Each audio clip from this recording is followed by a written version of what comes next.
બે પ્રેમીઓ છે માની લઈએ જી. for example, નક્કી કરી લીધું છે પ્રેમ કરવાનું, જી તો પછી એની અંદર ઘણા બધા લોકો એમ કહે છે કે કુંડલીની કોઈ જ જરૂર નથી. જી તમે જ્યારે કાર લો હા. તો કાર સારી છે કે નહીં એ કોઈ સારા મિકેનિક્સે નક્કી કરવું જોઈએ કે તમારે નક્કી કરવું જોઈએ?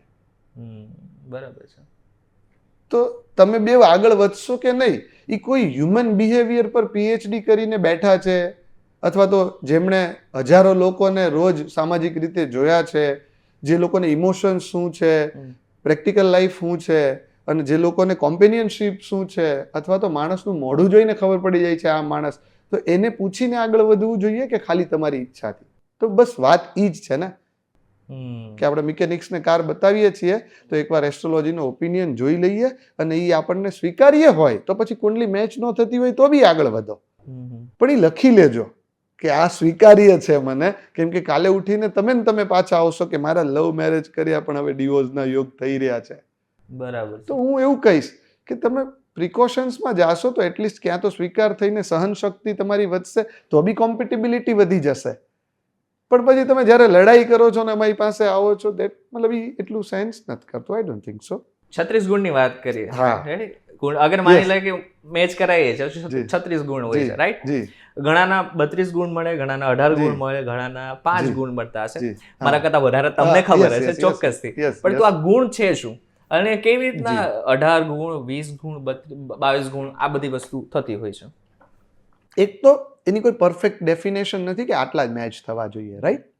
બટ ધ થિંગ ઇઝ કે હું તમને એવું કહીશ કે તમે એસ્ટ્રોલોજીનો ઉપયોગ એવી રીતે કરો કે આ છોકરી કેવી છે, તમને શું લાગે છે એના બિહેવિયર એસ્પેક્ટ્સ ફ્યુચરમાં, અમારા ફેમિલી સાથે કયા એંગલથી રિલેટ કરશે, આવા પ્રશ્નોને તમે જાણો અને એના ઉપરથી ડિસિઝન લ્યો. તો એક છે ગુણ મેચિંગ, તો 18+ એવરેજ મેચિંગ હોય, પણ જો ઇન્ડિવિજ્યુઆલિટી સારી હોય તો we can go further, right?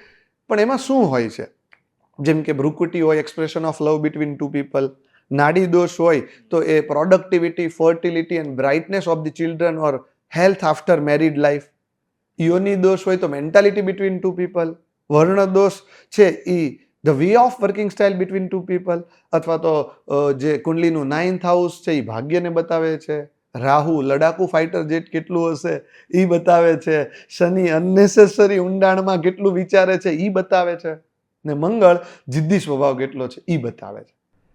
તો આપણે કદાચ ચાલો ગુણને ગ્રહોને સાઈડમાં મૂકી દો, પણ કોઈક સારા માણસ સાથે આ વાતોને ડિસ્કશન કરો એઝ અ એસ્ટ્રોલોજર, કોઈ સારા એસ્ટ્રોલોજર સાથે, કે જેનાથી તમને ખબર પડશે કે અહીંયાથી મારાથી કોમ્પ્રોમાઇઝ અહીંયા થશે કે નહીં થશે. બરાબર છે. ઠીક છે, કદાચ 2 ગુણ ઓછા વધતા મળે તો ચાલે, પણ જે હું જ્યારે એમ બોલું છું કે ભાઈ કરણ આ ટાઈપનું વ્યક્તિત્વ છે તો કરણની વાઈફ જે બનનારી છે એને એ વસ્તુનો સ્વીકાર હોવો જોઈએ, બસ. બાકી તમને ક્યારે ખબર પડશે કે ગ્રહો શું છે? અમારે 13મી પેઢીએ હજી શીખી રહ્યા છીએ, તો એની કોઈ એક વ્યાખ્યા થોડી છે.